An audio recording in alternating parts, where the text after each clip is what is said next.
Before starting this video, I do want to give a thank you to my patrons that support the channel. And if you would like to support the channel, there are some great benefits for you in the link down below. So with that, let's get into today's video.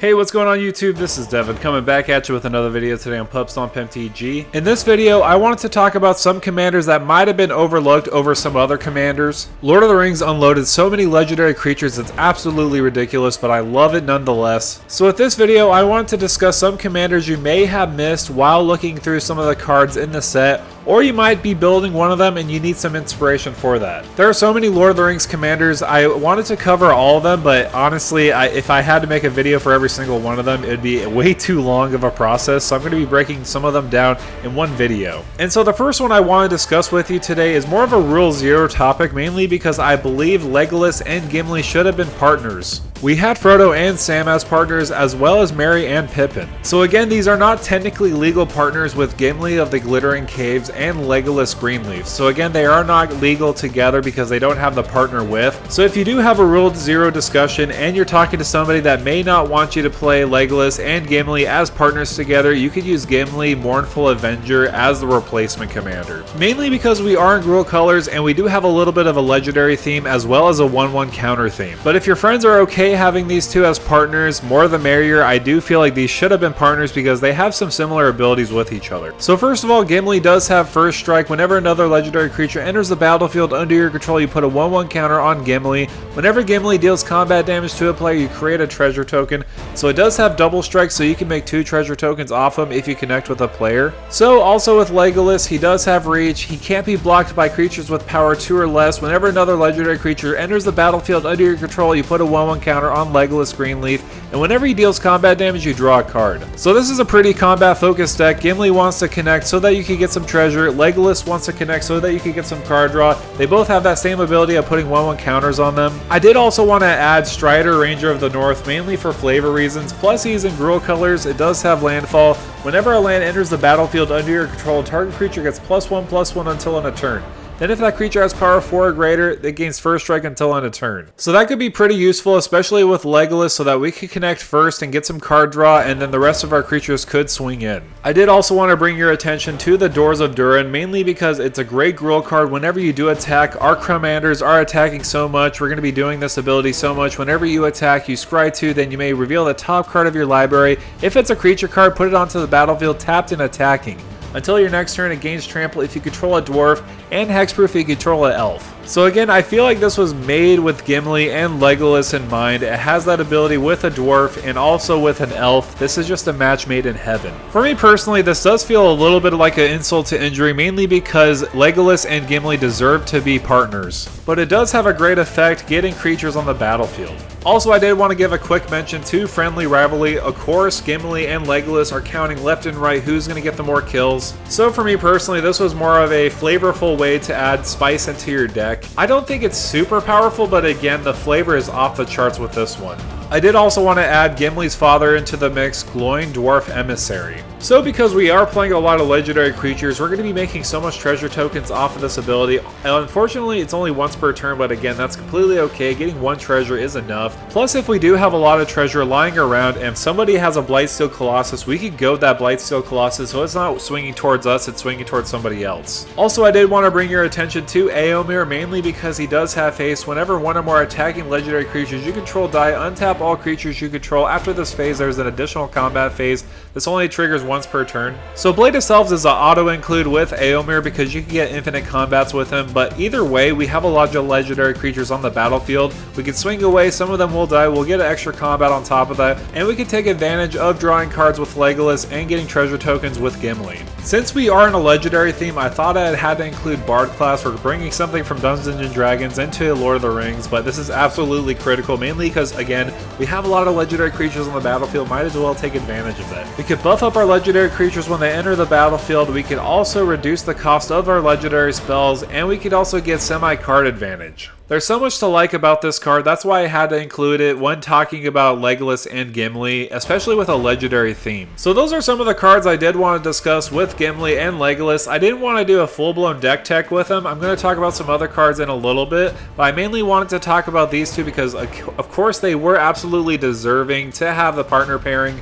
I felt like they completely missed the mark on this one. So with that said, I also want to discuss another commander that might feel underrated. Someone on my Discord mentioned it to me and I felt like, man, this is a really good commander and I feel like it could be pretty popular too. But I feel like nobody has been talking about the King of the Oathbreakers. He does have flying. Whenever King of the Oathbreakers or another spirit you control becomes target of a spell, it phases out. Whenever King of the Oathbreakers or another spirit you control phases in, create a tapped 1/1 white spirit creature token with flying. So what I do like about phasing is the fact that if one of your spirit tokens are targeted by a spell, it'll phase out because of the King of the Oathbreakers ability. Phasing works a little better than, for example, exile, then return it to your battlefield at the next end step with token creatures, mainly because your token creatures could actually phase back in. So with that said, a couple suggestions I think about when thinking about the King of the Oathbreakers is Andril, the Flame of the West. Equipped creature gets +3/+1. Whenever equipped creature attacks, you create 2 tapped 1/1 white spirit creature tokens with flying.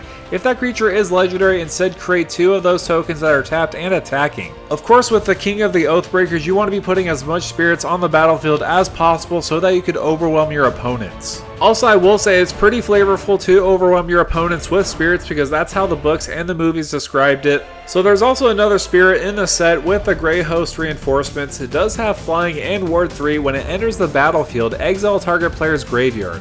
Put a number of 1/1 counters on Grey Host reinforcements equal to the number of creature cards exiled this way. So again, if somebody's playing an aristocrat strategy and they have a lot of creatures in the graveyard and they trying to reanimate them, you can put this on the battlefield so that you can exile all the creatures they have in their graveyard and make a huge ghost army. So I would say this is definitely a pretty sweet include if you're planning to make the Oathbreaker deck. I did also want to talk about some phasing options, so there's a lot of different ones to consider like Clever Concealment, Teferi's Protection, and Guardian of Faith. I especially like Guardian of Faith mainly because it is a spirit by itself. When it enters the battlefield, any number of other target creatures you control phase out. So of course we want to be phasing in, phasing out at all times so that we can put a lot of spirits on the battlefield with our commander's ability. So these are all great includes to have. Recently in the March of the Machine set, there was a pretty overlooked battle with Invasion of Tovalda. When it enters the battlefield, return target non-battle permanent from your graveyard to the battlefield directly, so it's a great reanimation spell. I know 5 mana is a little costly, but when you do defeat that battle, creature tokens you control get +1 and +0 and have lifelink. Also at the beginning of your end step, you create a 1/1 white and black spirit creature token with flying, so you're making a lot of those spirits on the battlefield so that you could overwhelm your opponents. So this is another way to do that. I did also want to show you a great spirit who splits the heaven. I'm not even going to try to pronounce that first name, but it does have flying. Whenever you cast a spirit or arcane spell, you create a 3/3 white spirit creature token with flying, so that's a great token generator, just adding more spirits to the board. Again, I think the main goal of this deck is to overwhelm your opponents with so much spirits on the board. We could also protect them with our commander's ability by phasing them out, so this is overall a great choice if you want to consider building King of the Oathbreakers. I will say the only thing going against King of the Oathbreakers is Spirit Tribal is more of a white-blue thing instead of a white-black thing. So again, that might be the only thing bringing this commander down, but again, if they make an Esper commander, I would definitely think that would be a great commander for Spirit Tribal. So I do want to bring up the last card on this list. I'm not going to go over too much commanders, but I thought I would give some commanders a spotlight. I thought of adding Gandalf the Grey. So I think the biggest reason why people are not gravitating towards this version of Gandalf is the fact that whenever you cast an instant or sorcery spell, you choose one that hasn't been chosen.